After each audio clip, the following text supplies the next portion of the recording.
SI কেলেংকাৰীৰ অভিযুক্ত rail কৰ্মচাৰী দেৱৰাজ দাসক গ্ৰেপ্তাৰ কৰা হৈছে। শুকুৰবাৰ নিশা আদালতত হাজিৰ কৰাই ট্ৰেনজিট ৰিমাণ্ডত গুৱাহাটীলৈ অনা হৈছে দেৱৰাজ ৰয়ক। নিশা চিআইডিৰ কাৰ্যালয়তে ৰখা হয় অভিযুক্ত ৰেলৱে কৰ্মচাৰী দেৱৰাজক। আৰু ইফালে দেৱৰাজৰ পত্নী তুলিকা বৰ্মনক বৰপেটা আৰক্ষীয়ে আটক কৰাৰ পিছতে জেৰা কৰে চিআইডিয়ে। চিআইডি মাৰাথান জেৰাৰ পিছত তুলিকা বৰ্মনৰ নামত থকা বৰপেটাৰ বৰোদা বেংকৰ একাউণ্টৰ লকাৰৰ পৰা জব্দ কৰে 46,77,000 টকা আৰু 920 গ্ৰাম সোণ। ইয়াৰ পূৰ্বে 10 অক্টোবৰত দেৱৰাজ ৰয়ে বাসগৃহৰ পৰা জব্দ কৰিছিল 1,83,55,740 টকা। বৰোদা বেংকত চলোৱা অভিযানৰ পিছত নিশা চিআইডিৰ দলে অভিযান চলায়। দেৱৰাজ দাসৰ গৃহৰ প্ৰতিটো কোঠা চৌহদ তথা গৃহৰ চৌহদৰ ভিতৰত থকা মন্দিৰৰ ভিতৰত তালাচী চলায়। অৱশ্যে অভিযান কালত চিআইডিৰ দলে কোনো ধৰণৰ ধন বা আপত্তিজনক নথিপত্ৰ উদ্ধাৰ কৰিবলৈ সক্ষম নহয়। আৰু ইফালে আজি পুনৰ চিআইডিৰ দলটোৱে বৰপেটাৰ আন বেংকসমূহত অভিযান চলোৱাৰ সম্ভাৱনা আছে।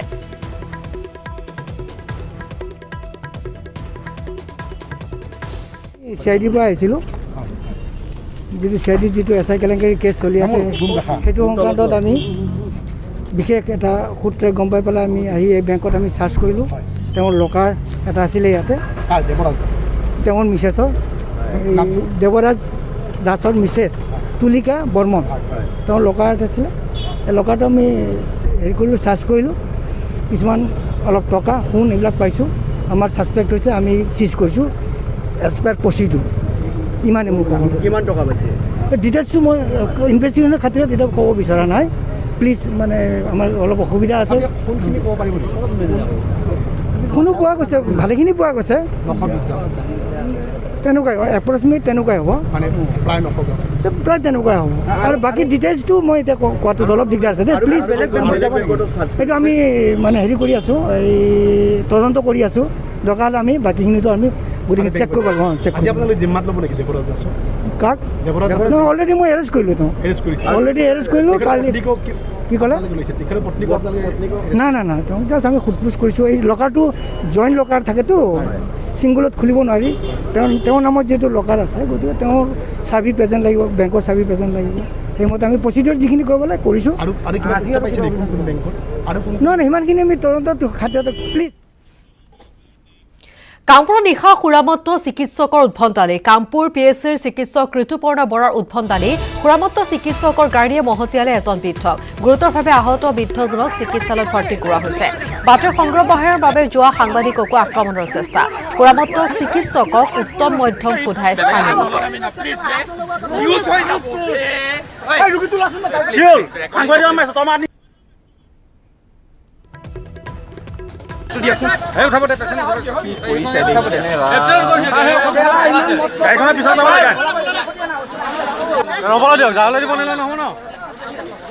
দৃশ্য আমি দেখুৱাইছোঁ, কিন্তু এগৰাকী চিকিৎসকৰ ওপৰত এনেদৰে দেখা পোৱা গৈছে আক্ৰমণৰ এই ঘটনা।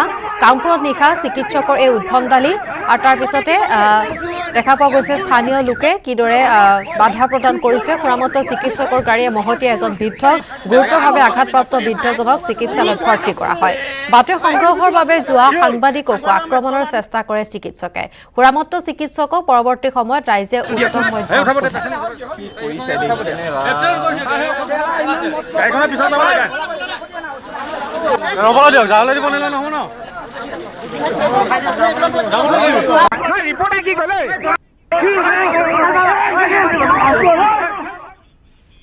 মেঘালয়ত এতিয়াও প্ৰৱেশ কৰিবলৈ দিয়া নাই অসমৰ লোক তথা যান বাহন, যাৰ ফলত গোৱালপাৰা দুধনৈ কৃষ্ণাই দৰংগিৰি ধূপধৰা তথা অসম মেঘালয় সীমান্তৱৰ্তী পথে অহা যোৱা কৰা যাত্ৰীবাহী বাছ, মালবাহী ট্ৰাক, উইংগাৰ, টেক্সি, অটোৰ উপৰিও ব্যৱসায়ীসকল যথেষ্ট সমস্যাৰ সন্মুখীন হৈছে। মেঘালয় চৰকাৰৰ এই নিষেধাজ্ঞাৰ পিছত জাঙুৰ খাই উঠিছে গোৱালপাৰাৰ 40টা সংগঠন। এই সন্দৰ্ভত দুধনৈ টেক্সি সন্থাৰ আহ্বান মৰ্মে শুকুৰবাৰে দুধনৈ জনমন্দিৰ প্ৰাংগণ ভৱনত অনুষ্ঠিত হয় এখন সভা। কেইবাটাও ছাত্ৰ সংগঠন সহ 40টাকৈ সংগঠন একত্ৰিত হৈ সকিয়নি প্ৰদান কৰে মেঘালয় চৰকাৰ প্ৰশাসনক। আগন্তুক 72 ঘণ্টাৰ ভিতৰত আন্তঃৰাজ্যিক যাতায়াতৰ সমস্যাৰ সমাধান নকৰিলে মেঘালয়ৰ বিৰুদ্ধে অৰ্থনৈতিক অৱৰোধ কাৰ্যসূচী গ্ৰহণ কৰাৰ হুংকাৰ। কোভিড সংক্ৰমণৰ দোহাই দি অসমৰ লোকক মেঘালয়ত প্ৰৱেশ কৰিবলৈ বাধা দি আহিছে মেঘালয় চৰকাৰে। কিন্তু মেঘালয়ৰ যিকোনো লোকে কোনো বাধা নোহোৱাকৈ আহ-যাহ কৰি আছে অসমলৈ। আনহাতে এই সমস্যা সন্দৰ্ভত কেইবাটাও সংগঠনে গোৱালপাৰা জিলা উপায়ুক্তলৈ প্ৰেৰণ কৰিছিল স্মাৰকপত্ৰ। মেঘালয় তথা অসম চৰকাৰে এই সমস্যা সমাধানৰ ক্ষেত্ৰত কোনো সঁহাৰি নিদিয়াৰ অভিযোগ দল সংগঠনৰ।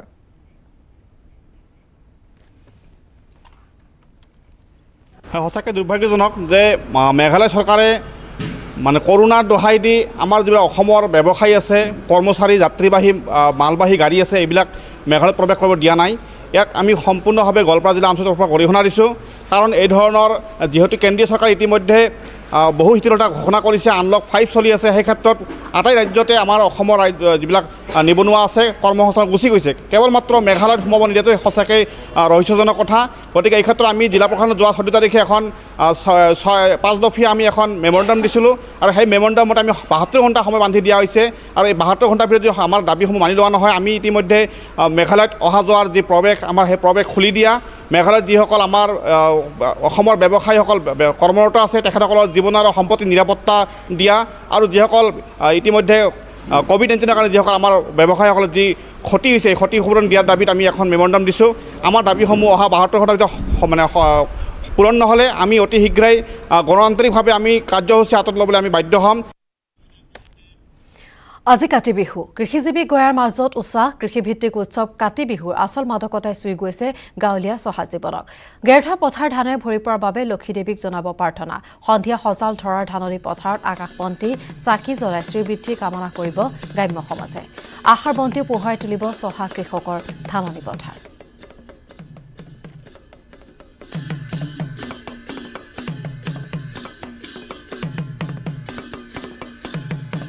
ৰাজ্যৰ বিভিন্ন প্ৰান্তত কিদৰে আজি কাতি বিহু উদযাপন কৰা হৈছে সেয়া আমি পুৱাৰে পৰা জনাই আছোঁ।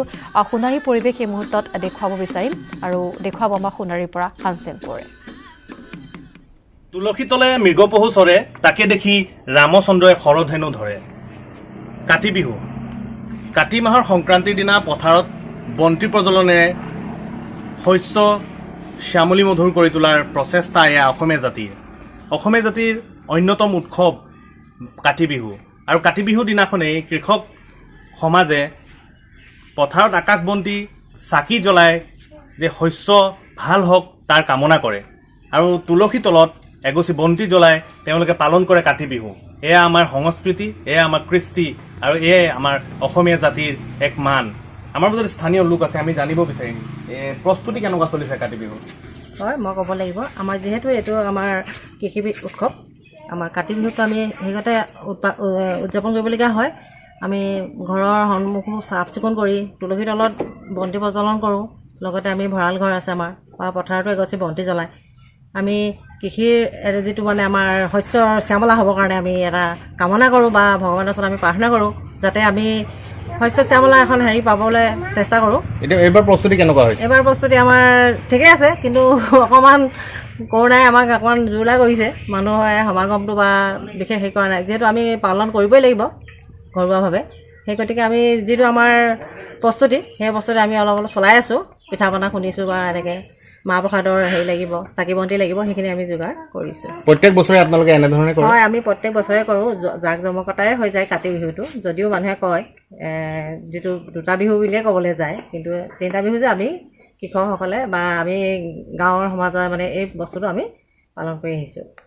হয়, কৃষিজীৱী অসমীয়া সমাজৰ যাতে শস্য সমৃদ্ধিশালী হ'ব পাৰে আৰু কীট পতংগে যাতে শস্য নষ্ট কৰিব নোৱাৰে, তাৰ বাবে আচলতে কাতি বিহু উদযাপন কৰা হয়। মই কৈছোঁ পথাৰত আকাশ বন্তি আৰু চাকি জ্বলোৱা হয়, ঠিক তেনেধৰণে তুলসী তলতো চাকি জ্বলাই আৰাধনা কৰা হয় যাতে শস্য ভাল হয়। আমাৰ মাজত আৰু লোক আছে বিশিষ্ট তেওঁ সমাজকৰ্মী, আমি জানিব বিচাৰিম কেনেকুৱা ধৰণৰ প্ৰস্তুতিটো কেনেকুৱা চলিছে আৰু কি কি আমি দেখিছা এইপিনে দেখিছা তুলসী পুলি ৰুইছোঁ। তুলসী পুলি আমি পৰম্পৰা যিটো আগৰ দিনৰ পৰা চলি আহিছে, আমাৰ ককা দেউতাহঁতে কৰিছিলে বা দেউতাহঁতে কৰিছিলে, আমি ঠিক তেনেকৈ পৰম্পৰাটো জীয়াই ৰাখিব লাগিব আমি। আৰু নৱপ্ৰজন্মক আমি দেখাব লাগিব যে এইদৰে কাতি বিহুত আমি হয়তো বন্তি জ্বলাওঁ, তুলসী পুলি ৰুওঁ, তুলসী পুলি বা আমাৰ পদূলিত চাকি জ্বলোৱা হয়। ঠিক এইদৰে আমি প্ৰত্যেকটো কথাই যদি আমি আমাৰ দেউতাহঁতে যিখিনি দেখাই গ'ল, আমিতো নতুন প্ৰজন্মক দেখাব লাগিব।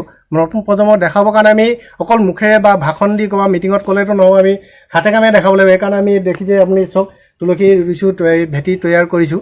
তাৰপৰা আৰু অন্যান্য যিখিনি বস্তু লাগে আৰু ঘৰত কাতি বিহু বুলিতো আৰু আমি বিহু তিনিটা, যেতিয়া তিনিটো অকল মাঘ বিহু বা বহাগ বিহু উদযাপন কৰিলে আমি কাতি বিহু উদযাপন কৰোঁ। ঠিক তেনেদৰে যিখিনি বস্তু প্ৰয়োজন হয় ঘৰত সেইখিনি যোগাৰ দিছোঁ। আৰু খবৰ অব্যাহত থাকিব, তাৰ পূৰ্বে পুনৰ সময় হৈছে খন্তেক বিৰতিৰ। নিউজ ফ্লাছ আগবঢ়াইছে অজন্তা শ্বুজ। এইটো সপ্তাহৰ দাদাৰ পচন্দ অজন্তা শ্বুজ। Strong, মানে জানেনে মাইথান স্ট্ৰং মানে মাইথান নিৰ্মাণৰ মানদণ্ড কামিং আপ আগবঢ়াইছে আনমোল মাৰি প্লাছ সলনি কৰক জীৱনৰ সোৱাদ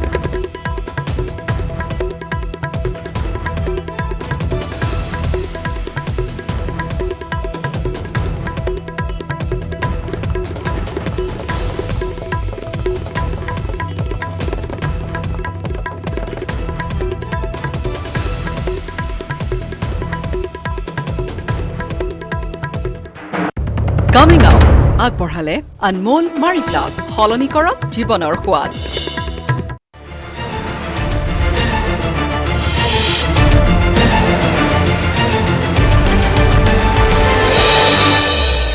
নিউজ হেডলাইন আগবঢ়াইছে পেট চফা আয়ুৰ্বেদিক চূৰণ পেট চফা প্ৰতিদিনে মজা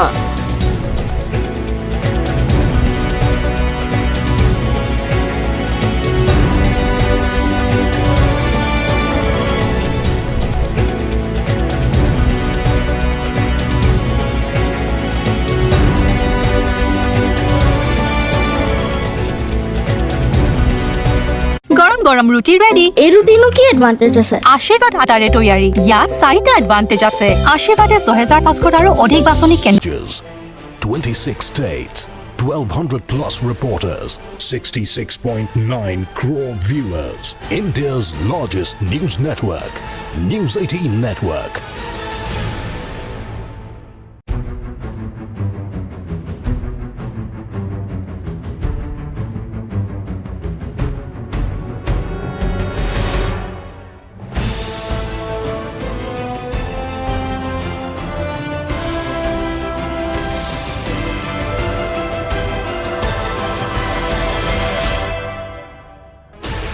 ...16 channels, 15 languages, 26 states, 1200 plus reporters, 66.9 crore viewers. India's largest news network, News 18 network.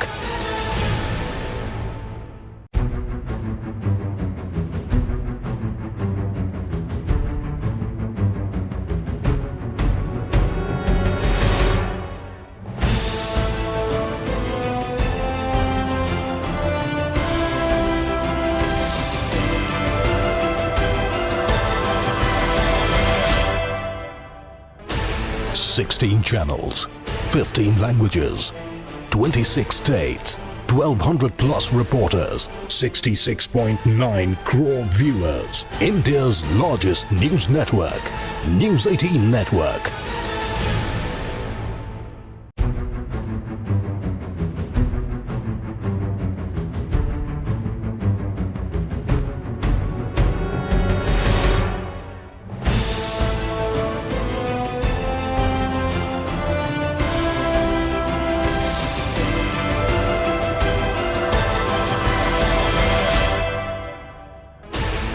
...16 channels, 15 languages, 26 states, 1200 plus reporters, 66.9 crore viewers. India's largest news network, News 18 network.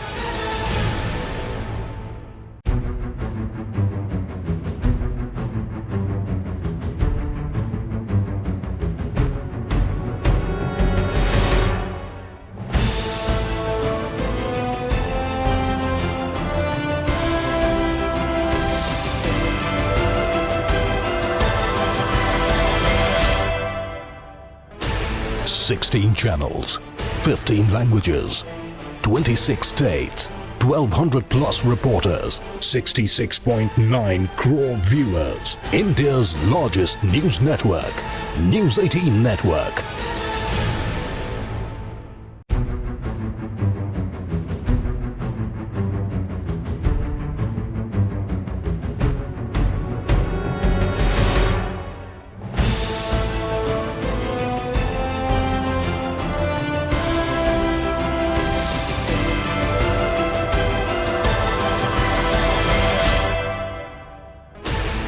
...16 channels, 15 languages, 26 states, 1200 plus reporters, 66.9 crore viewers. India's largest news network, News 18 network.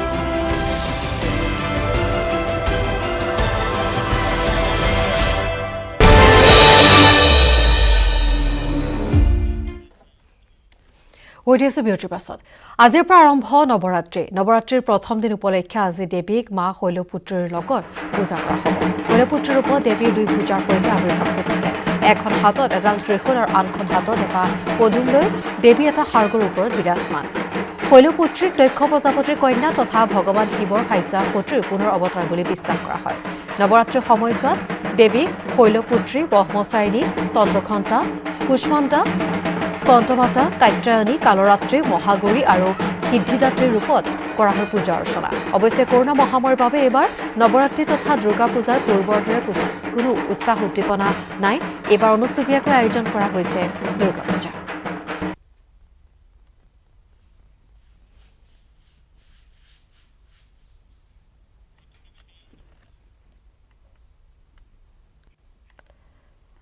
আৰু এই খণ্ডত আগবঢ়াইছো ধুবুৰীৰ পৰা জ্যোতিৰ্ময় চক্ৰৱৰ্তীৰ এক প্ৰতিবেদন আজিৰ পৰা প্ৰতিপদৰ দেৱী পক্ষ আৰম্ভ হ'ল আৰু প্ৰতিপদৰ দেৱী পক্ষ মানেই কিন্তু নৱৰাত্ৰা পূজাৰ যি আৰম্ভ এই প্ৰতিপদৰ পৰা আৰম্ভ কৰি নৱমী তিথিলৈকে নৱৰাত্ৰি পূজা হ'ব আৰু পূজাৰ কাৰণে বৰ্তমানে দেখা পাইছে ইয়াত পূজা আৰম্ভ হৈছে ধুবুৰী বিভিন্ন পৰিয়ালত এই পূজা কৰা হয় মূলতঃ উত্তৰ ভাৰতীয় মূলৰ মানুহৰ এইটো মেইন পূজা বুলি ক'ব লাগিব আৰু এই পূজাৰ কাৰণে কিন্তু যথেষ্ট কঠোৰ নিয়ম নীতি যথেষ্ট লঘনে থাকি পেলাই এই নিয়ম নীতি তেওঁলোকে পালন কৰে আৰু এই নিয়ম নীতি পালন কৰাৰ ক্ষেত্ৰত পৰম্পৰাগতভাৱে যি তেওঁলোকৰ আচাৰ অনুষ্ঠান আছে এই আচাৰ অনুষ্ঠানসমূহ কৰা হয় লগে লগে যথেষ্ট কঠোৰ নিয়ম নীতি বুলি আমি উল্লেখ কৰিছোঁ প্ৰথমতে আৰু কঠোৰ নিয়ম নীতিৰ মাজে মাজে লঘনে থকা ইত্যাদি কৰি বিভিন্ন হয় বছৰ বছৰ ধৰি পৰম্পৰাগতভাৱে নৱৰাত্ৰৰ এই পূজা নৱৰাত্ৰিৰ এই পূজা আচলতে তেওঁলোকে পালন কৰি আহিছে আৰু এটা কথা আমি প্ৰথমে উল্লেখ কৰিছোঁ উত্তৰ ভাৰতীয় মূলৰ যি দেৱী দুৰ্গাক আৰাধনাৰ যি মূল উপাসনাৰ যি মূল কথা সেই কথা এই নৱৰাত্रि পূজাৰ মাজতেই হয় कितने दिन से दादा ये पूजा कर रहे हैं आप लोग हम लोग माने एकदम हम तो बचपन से देख रहा है हम लोग का दादा दादी माने परदादा सब पूजा यही करते हैं और मैंने पीढ़ी से हम लोग करते आ रहे हैं कितने घरों में धुबरी में ये पूजा होता है ये प्राय माने बहुत घरों में होती है जो नवरात्रा करते हैं वो लोग दोनों नवरात्रा जो चैत्र में होता है और अभी जो होता है दोनों नवरात्रा हम लोग करते हैं बहुत लोगों के घर में होती है अच्छा इसका उपवास वगैरह का नियम वगैरह कितना कैसा है ये माने आज से शुरू है एक टाइम खाते हैं कोई पूरा दिन रह के शाम को माने प्रसाद लेता है इस तरह से माने 9 दिन तक कोई अष्टमी को भी करते हैं अष्टमी को भी पूजा समाप्त हो जाती है कोई नवमी भी करते हैं इसलिए 8 दिन भी करते हैं 9 दिन भी करते हैं और पूरा माने एकदम सात्विक पवित्र भाव से करने से माँ का जरूर आशीर्वाद मिलता है পবিত্ৰভাৱে কৰিলে মাৰ আশীৰ্বাদ পায় আৰু 9টা দিন আচলতে প্ৰতিপদৰ পৰা আৰম্ভ কৰি নৱমী তিথিলৈকে এই পূজা কৰা হয় আৰু এই পূজাৰ যথেষ্ট মহত্ব আছে আমি প্ৰথমে উল্লেখ কৰিছোঁ ধুবুৰীৰ বহুকেইটা পৰিয়ালে এই পূজা কৰি আছে বছৰ বছৰ ধৰি তেওঁলোকে পৰম্পৰাগতভাৱে এই পূজা কৰি আছে আৰু এইবেলিও সেই পূজা বৰ্তমানে চলি আছে নৱৰাত্ৰি আজি প্ৰথম দিনা প্ৰতিপদৰ দিনা আৰু এই পূজাৰ আমি দেখুৱাই আছোঁ ধুবুৰীৰ শৰ্মা পৰিবাৰৰ পৰা এই পূজা আপোনালোকক আমি পোনপটীয়াকৈ দেখুৱাই আছোঁ নৱৰাত্ৰিৰ প্ৰথম দিনাৰ পূজা আজি ইতিমধ্যে আৰম্ভ হৈ গৈছে ৰাতিপুৱাৰ পৰাই তেওঁলোকৰ আৰম্ভ হৈ গৈছে আৰু 9টা দিন আগন্তুক 9টা দিন নৱমী তিথিলৈকে এই পূজা অব্যাহত থাকিব আৰু এই পূজাৰ কাৰণে যথেষ্ট কঠোৰ নিয়ম নীতি আৰু নিয়ম নীতি পালি পেলাই পূজাৰ যিখিনি কাম কাজ আছে সেইখিনি কোভিডৰ যিখিনি ৰেষ্ট্ৰিকশ্যনছ আছে ঘৰৰ ভিতৰতে যিহেতু কৰা হৈছে সেইখিনি সকলোখিনি মানি পেলাই এই পূজা অৰ্চনা বৰ্তমানে চলি থাকিব আৰু আমি জনাই আছোঁ আজি কাতি বিহু ৰঙালী অথবা ভোগালীৰ দৰে ৰং ৰহইচ নাই যদিও কাতি বিহুৰ আছে সুকীয়া বৈশিষ্ট্য চহা কৃষক ৰাইজে সগৰ্ভা পথাৰত বন্তি জ্বলাই আদৰিব লখিমীক পুৱাৰ ভাগত নিজৰ সোণগুটিৰ পথাৰখন চাবলৈ যোৱাৰো নিয়ম আছে কিন্তু এইবাৰ যোৰহাটৰ বহু কৃষকৰ পথাৰত নাই ধান বিহুৰ দিনা উদং পথাৰলৈ চাই বহু কৃষকৰ হুমুনিয়া যোৰহাটৰ বালিচাপৰি বাৰপাইক আৰু জাজিমুখৰ দৃশ্য আমি দেখুৱাইছোঁ পলংকাই বানে সকলো শেষ কৰি নিলে আৰু ইফালে বালিচাপৰি অঞ্চলৰ বহু কৃষকে কেইবা বছৰো কাতি বিহুত ধাননি পথাৰ চাবলৈ যাব পৰা নাই কাৰণ প্ৰতি বছৰে বানে উদং কৰি থৈ যায় হেপাহৰ পথাৰখন তিয়কৰ সংবাদদাতা দিগন্ত হাজৰিকা এক প্ৰতিবেদন আগবঢ়াইছোঁ এই সন্দৰ্ভত চাওক যিহেতু আজি কাতি বিহু স্বাভাৱিকতে কাতি বিহুৰ দিনা পুৱা দেখিবলৈ পোৱা যায় পথাৰত চহা কৃষক ৰাইজে নিজৰ সোণগুটিৰ পথাৰডৰা চাবলৈ যায় আৰু সন্ধিয়াৰ ভাগত পথাৰত আকাশ বন্তি জ্বলে কিন্তু দুৰ্ভাগ্যজনক কথা যে যোৰহাট জিলাৰ এখন বৃহৎ গাঁৱৰ ৰাইজে আজি বহু বছৰ ধৰি প্ৰায় 20 বছৰ ধৰি পথাৰত আকাশ বন্তি জ্বলাই পোৱা নাই পুৱাৰ ভাগত পথাৰ চাবলৈ যাব পৰা নাই আৰু তাৰ মূলতেই হৈছে প্ৰলয়ংকৰী বান আৰু বন্যহস্তীৰ উপদ্ৰৱ। মোৰ পিছফালে মোৰ সতীৰ্থক দেখুৱাবলৈ অনুৰোধ জনাম এখন বৃহৎ পথাৰ, যিখন পথাৰত প্ৰায় 2022 বিঘা ভূমি আছে। এই পথাৰখন চাওক, এখন বৃহৎ আকাৰৰ পথাৰ। এই পথাৰখনত আজি 20 বছৰে এই অঞ্চলৰ যিসকল কৃষক ৰাইজ, সেই কৃষক ৰাইজে খেতি কৰিব পৰা নাই। তেওঁলোকৰ এই পথাৰখনে তেওঁলোকৰ জীৱিকাৰ অন্যতম ভৰসা আছিলে। কিন্তু অতি দুৰ্ভাগ্যজনক কথা যে প্ৰত্যেক বছৰে অহা প্ৰলয়ংকৰী বানে এই পথাৰৰ যিসকল মালিক বা তেওঁ যিসকল কৃষক, সেই কৃষকসকলৰ যিবোৰ সপোন, সেই সপোনবোৰ ভাঙি চুৰমাৰ কৰি থৈ গৈছে। মই অকণমান আপোনাৰ ওচৰলৈ আহিছোঁ। কিমান দিনৰ পৰা আপোনালোকৰ এই পথাৰখনত খেতি কৰিব পৰা নাই? আজি 30 বছৰে এই পথাৰখনত খেতি কৰিব পৰা নাই। চাগা চৰকাৰে 2-4 ঘৰে ওখ চানিকীয়া মাটিখিনি ৰুব পাৰিছে যদিও সেইখিনি বছৰ জোৰাই বা মাহ জোৰাই খাব পৰা সামৰ্থ্য নাই। আজি প্ৰায় 30 বছৰ হ'ল, 30 বছৰ আমাৰ তেনেধৰণে একেৰাহে খেতি নাই হোৱা।